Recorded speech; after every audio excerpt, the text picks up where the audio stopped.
Hello everyone, welcome to live lesson for February 23rd. Just making sure my dates are right. We're going to get started with our Unit 3 as we are, just realized my mic was down, hopefully that's better. As we have wrapped up Unit 2, we have finished up our persuasive essays or rants, depending on which medium you so chose to complete, and we are working our way through Unit 3. So what I'm going to do is switch my screen, as we usually do. There we go, switching. There we go. So hopefully that is clear for everyone that joins us today.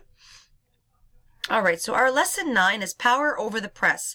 Again, keeping aligned with our theme of the course, the concept of power, and the different ways of which we analyze power, the different ways of which power is in fact given to us or restricted from us, etc. So in this case, as we are approaching our novel, our literary unit, we talk about the concepts of banning books. The overall concept of that is censorship in the 21st century. And I'm always very, very fascinated to know and to hear from you guys about the idea of censorship and kind of who controls what we see. Are we too sensitive? Are we not sensitive enough? And I think there are plenty of examples in terms of media, in terms of social interaction in our cities and communities, where censorship is definitely a controversial topic. So again, just some information here in regards to some novels and great books that were at first censored and banned from schools and public libraries within schools, trying to sort of censor what students consume and read, like The Adventures of Huckleberry Finn, The Great Gatsby, Harry Potter, Of Mice and Men. They've all gone through this idea of they were allowed at one point, then banned, then put back on the list for public school systems. Kind of an interesting process. We have our banning books of the 21st century video. And then from there, in the idea of censorship, we go into the concept of finding reliable and accurate academic sources. So the idea of trying to sort of filter through information, filter through literature that we read. Well, the first thing we need to understand is where are these pieces of text coming from? Who's providing them? Are they in fact reliable sources? So evaluating information. So the idea of the authorship, the currency, publishing body, accuracy. Again, we're evaluating the bias and objectivity and the appropriateness. So kind of like an understanding kind of checklist of how things can be evaluated in terms of what makes them credible and what doesn't.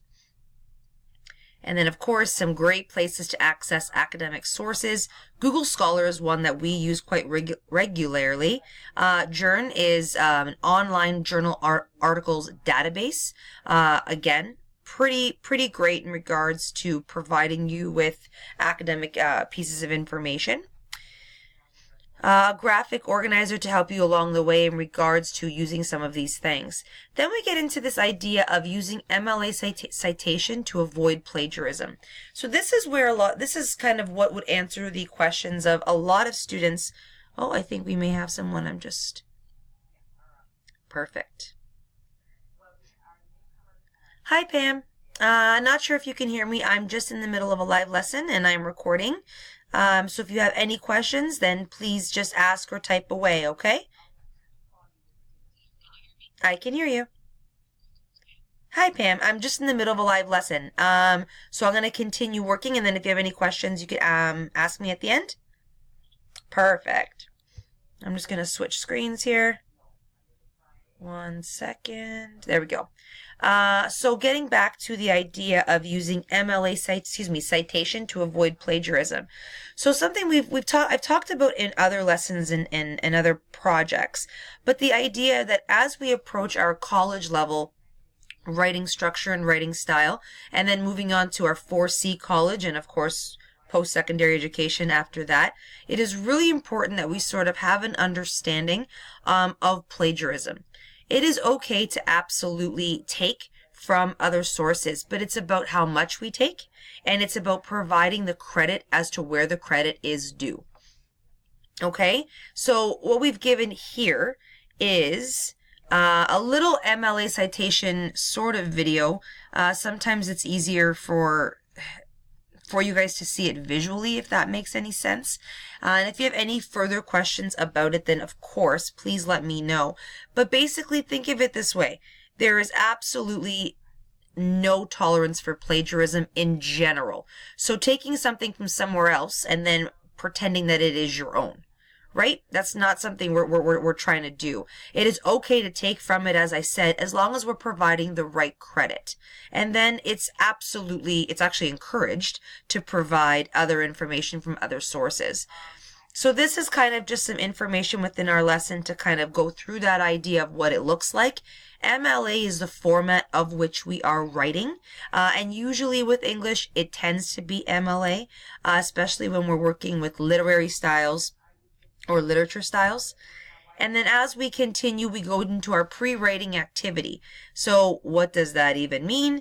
Well, researching more examples of books that have in fact been banned in schools, and then write down right below it the kind of prep for the task at hand, which is in a discussion post, write one well-developed paragraph, at least 8 sentences long, responding to the following question.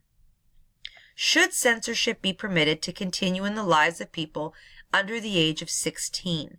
So I'm interested to know, like I said before, in a society and community of which things can be sometimes very censored, and people tend to have a problem with that, and some people would argue that we don't have enough censorship and that we need to be much more aware of what our students and what our children are consuming, what they are saying, how they are behaving, etc. So I'm really always interested in this particular lesson/unit because I think you guys have some really great ideas and some opinions that I think are absolutely valid. So you'll enter your discussion forum here, and you will post your one paragraph to that discussion forum. And of course, you are expected to post to one of your peers' posts in order to access the next lesson. So I'm going to switch over my screen. Give me 1 second here.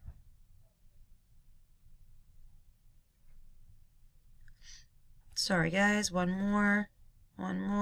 There we go. Okay.